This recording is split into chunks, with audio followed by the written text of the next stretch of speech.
Father gold. Wow. Just on God up, on my mama, made a promise, Junior watching, I'll be on my Junior watching, I'll be. So, Motor Media, welcome back to my YouTube channel. My name is Ann-Adeva and I am black. Today we're just going to do another get ready with me chit chat video. I'm trying my best not to keep looking outside of the window because my old neighbor is outside and you know those people love to look inside people's windows. So I'm feeling a bit self-conscious, but it's okay. I love an audience. I love an audience. So I'm just gonna do my makeup because I'm about to record, but there are some things I wanted to talk about because as I've been journaling, I came to a few realizations about myself and my state of mind. So first thing I want to talk about is the fact that I've become, for lack of a better word, ungrateful or unaware of all the blessings that I have. Also, the sun is out to play today, so I hope the camera doesn't overheat. Pray for me. Otherwise I have to like go somewhere else in the house, but I think it'll be fine, right? I think it'll be okay. See, it's gone again.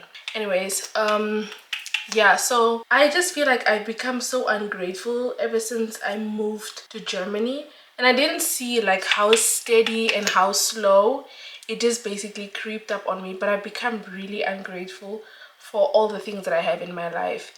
And by all the things I have in my life, I basically just mean like the fact that I can make YouTube videos, you know, and I get the time to actually edit my videos and upload them and all that. Because I remember in Namibia I was trying to do the same thing with my IGTV. I used to do a lot of hair videos and skincare videos, and I didn't have the time to make the videos, first of all, and I didn't have the resources. I only got a ring light about 1 year before I moved to Germany, and then I didn't have a nice phone. I still had an iPhone 8, you know, so I didn't really have the resources and the means to make really nice videos. But now I do, you know. I have a camera that I use for free that I don't have to pay anybody for, you know. I have memory cards. I have 2 memory cards. I have a charger for my camera. I have a laptop, 2 laptops that I can use to edit my videos. If one is too slow, I can use the other one. You know what I mean? I just don't know. I just feel like I'm not realizing the things that I have anymore, and I can attribute that to social media. So on Instagram in Germany, I realized the algorithm is really about like just people having so many accomplishments and just doing so many things with their lives. And in Namibia, that wasn't the case. In Namibia, the Instagram was just about like entertainment and just being funny. Of course, yes, there are people who live nice lives, but we know those people because we know, okay, they are wealthy or they get their money somehow or whatever it is we know about them, you know. So I didn't feel so self-conscious, and I didn't feel like I didn't have or like I was behind or like, oh, I also need to get this and I need to get that and I need to get this bag. And I feel like now I'm even thinking or looking towards buying items for myself that I would otherwise never buy. Like I would otherwise never be interested in certain jewelry, certain makeup brands. I wouldn't be interested in them at all if I was in Namibia, because I would just be like, why would I waste my money on that, you know, when I can use my money to go to a resort or go to the coast for the weekend and, you know, go to the beach and go to the desert, the dunes, things like that. Like, why would I waste my money on those kind of things? But when you live here, it's like you just constantly see people doing so well. Like I remember even I saw this post that says you think Instagram is a lot of pressure, go to LinkedIn, because LinkedIn is exactly the same. Like it's so overwhelming to go on that website or that app because everyone is just doing such great things. Like some people have like 3-4 masters and they have so many scholarships and they have this and that, and it's just like, what? Because I have been struggling for so long with everything in life. I'm currently also struggling with something, and when it's complete I'll come back and tell you guys how I struggled with it. And it's something that I also spoke to my big sister about. I told her that I just feel like in my life everything that I do is such a struggle. Like everything that I have to do, if I'm applying for something with my friend, my application is always going to have a problem and my friend's application is going to be smooth. It's just like when I went to Finland when I applied to go to Finland, I applied with my friend Diana, who encouraged me to apply, by the way. Thank you so much, Diana, because without her I would never have gone, because I didn't even believe that I was gonna make it. I just knew they're just gonna like swipe over my application. They're gonna look at everybody else. They're gonna look at people like Diana instead of me, you know, because also Diana was just as smart as I was, but she was much more active. She was doing much more things. She was into sports, you know, she was studying psychology. She was just very inspirational, and I was like, why would they pick me if Diana is like right there. What would it mean? Of course, I got it and I was able to go, but I always just feel that whatever I do, it must come with a pain. It must come with hardship. It must come with struggle. It cannot just come in my lap like that. And I remember my mom also gave me advice on it, and she told me that yeah, some people before their breakthrough, they just struggle with things in life. And I understand, but I don't always want to struggle with things. I don't always want to struggle with finding a job or something like that. And right now I'm also struggling with finding a long-term job. I do have a job, yes, but it's like temporary, you know. But I also feel that people who are entering the job market now also have the same problem. They also have the same crisis of finding only temporary jobs and nothing permanent, you know. It's also, again, I keep thinking right now that I'm just looking at everybody else like, I don't even know if I'm making sense. I wake up every day, I have my own struggles, I have my own problems that I have to overcome every day in order to survive the day. But I don't take that into account. I keep thinking, I'm sure other people don't have it this hard, or I'm sure other people don't have to struggle with this. Okay, they don't have to struggle with this, but they do struggle with other things that I just willingly ignore because I want to keep fueling the narrative in my mind that I'm struggling, if that makes sense. I want to keep telling myself that life is so hard for me and nobody else understands, but life is hard for everyone in its own way. Of course, it could be equally hard for everybody, but everyone is struggling. Not everyone is having it as easy as I have it, for example. And this spirit of gratitude is also something that brought me this far in life. I mean, I always keep saying one day I'll tell people about my life story, but I guess I'm waiting for my parents to no longer be here because I also feel that I don't want to talk about them in a negative light, because I have so much respect for my parents. Even though I don't have a good relationship with one of them, I have so much respect for them. I would never talk ill of them in public to people. But yeah, I just had a really hard life and I just always had a struggle. And every time I tell, for example, I remember when I used to tell my friends about what was going on in my life at the moment, they'd be like, dude, your life is insane. You need to write a book, you need to shoot a movie or something about your life, because I have been through a lot and I made it through all that, but somehow I still feel that no, it could be easier, but it's never going to be easier. That's also something about adulthood that I've come to realize. Life never gets easier. You will tell yourself that once I get this job, my life is going to be so much easier. Then you get the job and you realize there's a new obstacle. So for instance, I told myself when I come to Germany, I remember I used to be in my apartment and I used to pray. So if you're a prayerful person like me, if you have something in your life that you want to do, I don't know if you're like me, but I'm always trying to follow God's plan for my life. So if I have something that I want to do, for instance, when I wanted to go to Finland, I said, God, this is something that I want for myself. If it is your will for me to have it, please make sure that I have it. And if it is not your will to have it, let it not happen. Because I didn't want to go down a path, because if you ask God to open a door for you, he's gonna open it, because God will always give us what we want. So I said, you know, God, if this is not meant by your word, let me not go. If I'm not meant to do this thing, let me not go.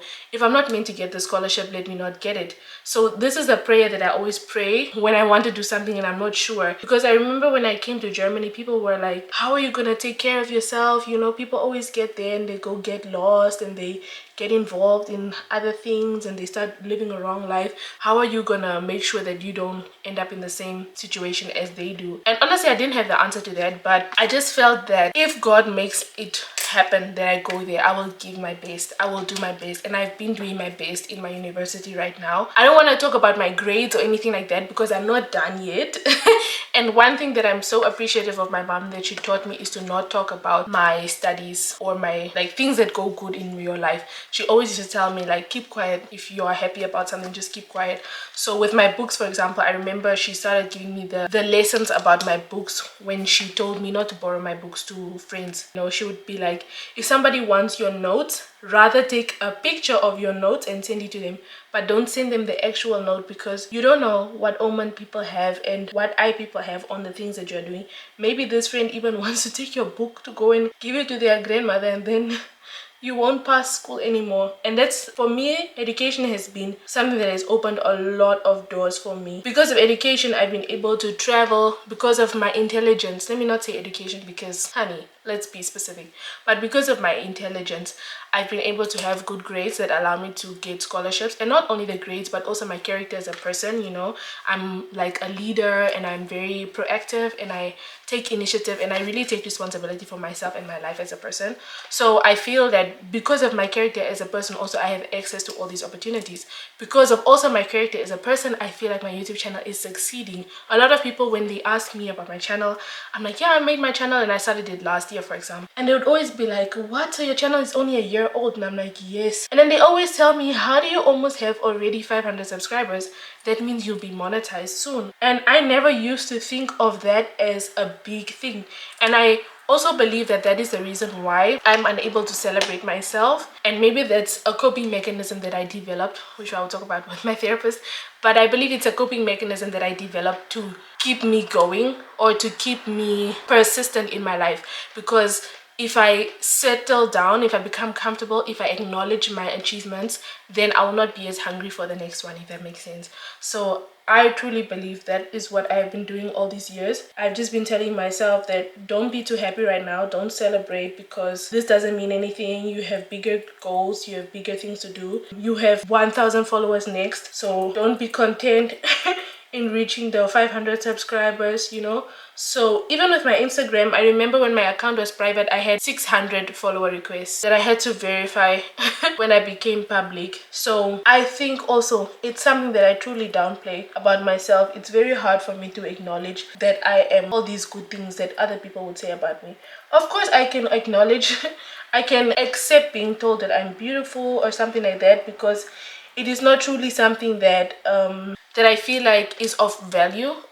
I don't think that my beauty is of value at all. I don't think people become my friend because I'm beautiful, or people want to date me because of my beauty. I truly believe people want to date me, or they want to be my friend, or they want to be around me just because of my personality. Because also all the compliments that I get from people in my life all the time have nothing to do with my appearance. It's always about my character, how I make them feel around me, the energy that I give them, things like that.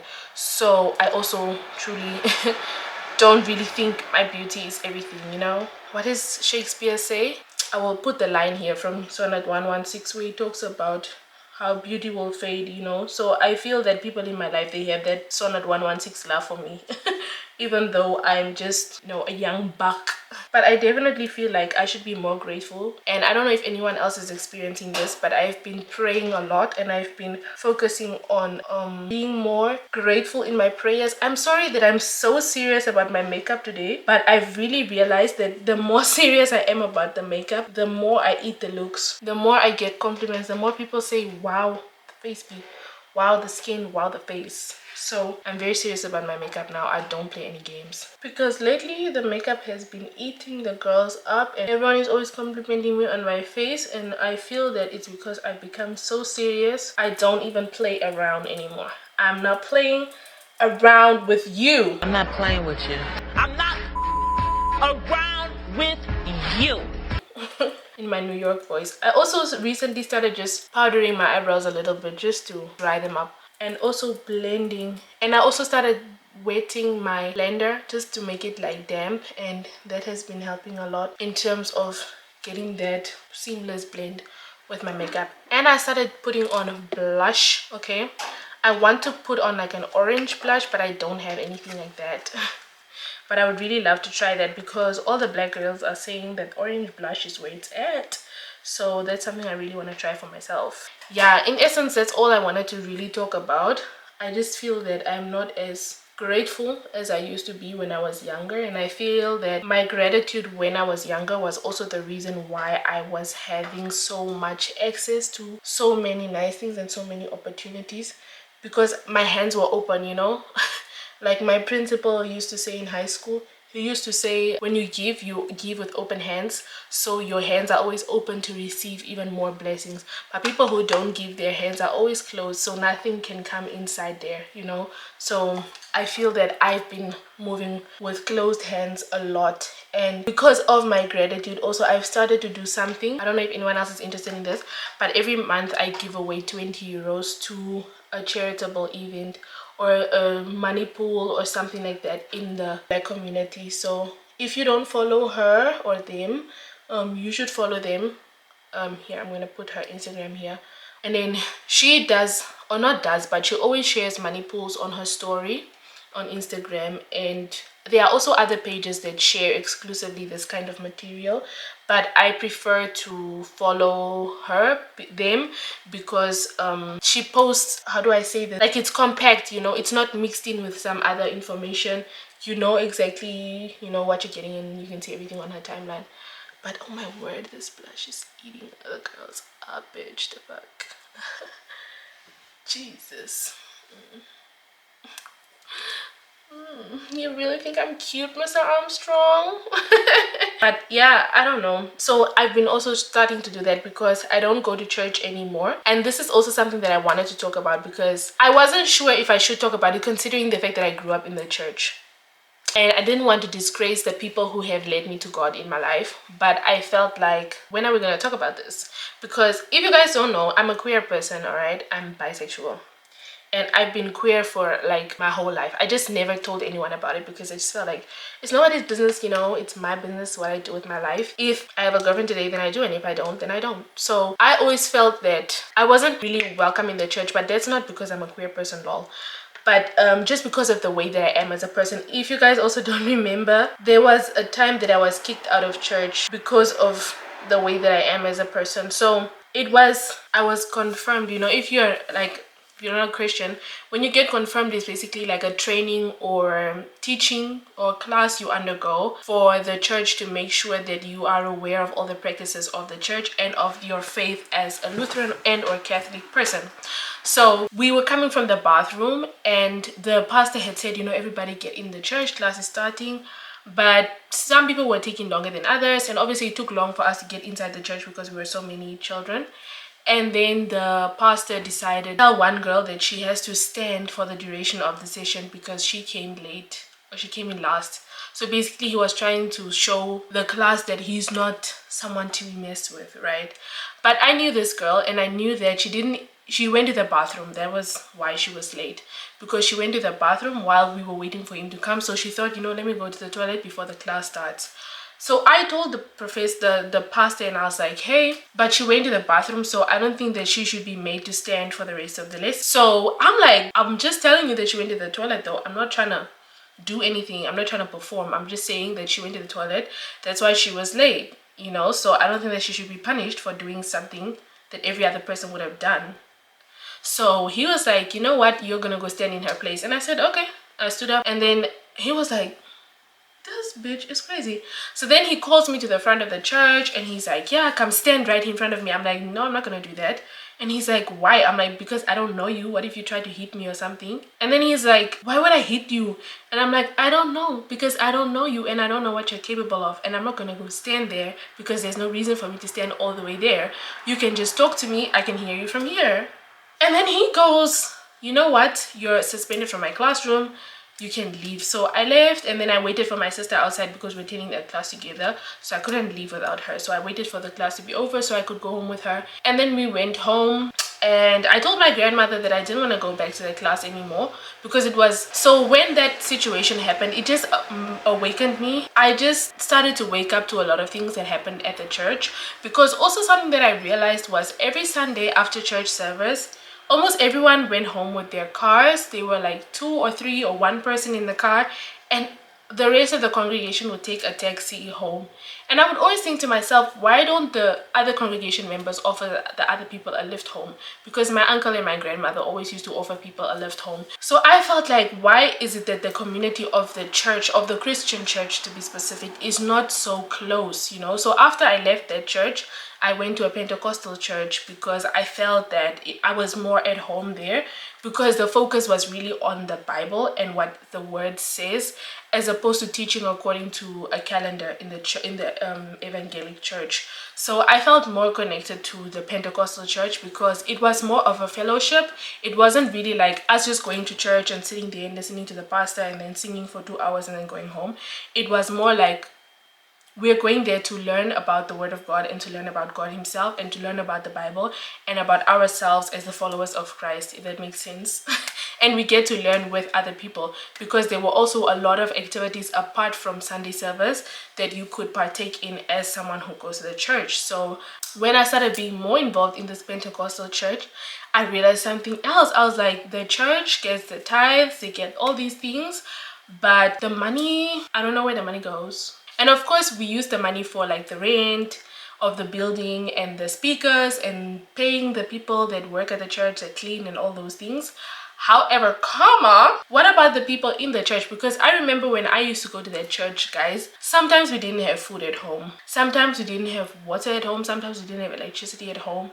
Sometimes I didn't have like things to go to school with. Like, I'll probably be missing a jersey or a jacket because we just didn't have the money for it. Or I wouldn't have eaten that day because there was just no food.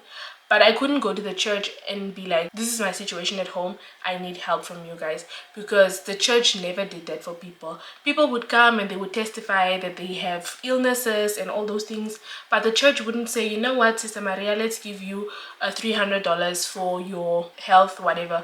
Or someone from the church would volunteer maybe to go help her do her laundry or something like that. That was not the practice in the church, and I felt like it's the duty of the congregation and the pastor himself to concern themselves with things like this. You know, I had my grade 10 exams, and I remember I was telling everyone that I was struggling with mathematics because I really was, and I didn't have the NumCal books, and my mom had to buy those NumCal books for me from scratch. Like, she had to buy them cash, and I needed 7 books because if you didn't know me in high school, I was very I was very intelligent, because there's a difference. I was very intelligent and I was in the top 10, so I was very adamant about my studies and I was very serious about having the best grades. So I told my mom, you know, please make sure to get me all these NumCal books because I'm gonna study and I'm gonna get 42 points. That was my aim. I ended up getting 40 points. So, you know, I remember I was saying this in the church that I was struggling, and there were people in my church that had degrees in science, in biochemistry, all these other things, and none of them volunteered to help me with maths. Basically just said, okay, you know, you don't have money for the books, let's ask the church to put together money this Sunday towards your cause. Duh. So I just felt like I was not really at home in the church. Apart from that, I also felt that there's no need for me to tell other churchgoers my problems if I knew that there was no support that was going to come from it. Like, why would I tell you that we don't have food at home if you're not going to cook or something? Make that make sense. Because of those things, I just felt that I no longer wish to go to church. And apart from that, the other church that I actually ended up getting confirmed in, the pastor was alleged to have in the church. So I was just like, what is going on here? What is going on here? What the fuck is going on in here on this day? And therefore, I just decided that I'm no longer going to church. I'm just going to, you know, fellowship with my friends, because I do that with my friends a lot. One of my friends recently gave her life to Christ, and I love that for her, and I'm very happy for her because I also gave my life to Christ a few times, I think 3 times already. And honestly, I also have a lot to share on that, but I don't know if I should even talk about it in this video because I feel like it's going to be incredibly long, but I might just. So yeah, that's all I can say from me in this video, and I hope I wasn't too deep and too sad, because I feel that that's what I am most of the time, and that's why I try not to talk so much on my social media platforms or on the internet in general, because I don't feel that people are really ready to have these conversations, and even if they do, it's surface level. So yeah, thank you so much for watching this video. Please do let me know if you go to church, or do you watch church service online, or how do you engage in fellowship if you do not attend church anymore. And I know people always recommend churches because people keep recommending churches to me, but I don't think that I want to be in a congregation anymore. I also don't like the ambience of getting dressed, going there to show off, gossiping about each other after the service, the weird Christian flirting. I'm not into that. So yeah, that's all I have to say for this video. It's raining right now. It looks so beautiful outside. I've never looked at the rain from my window. So yeah, bly veilig raak wees en pas jou op. Ciao. Junior watching, I'll be on my ex-strippers, new killers. Shot, tell 'em,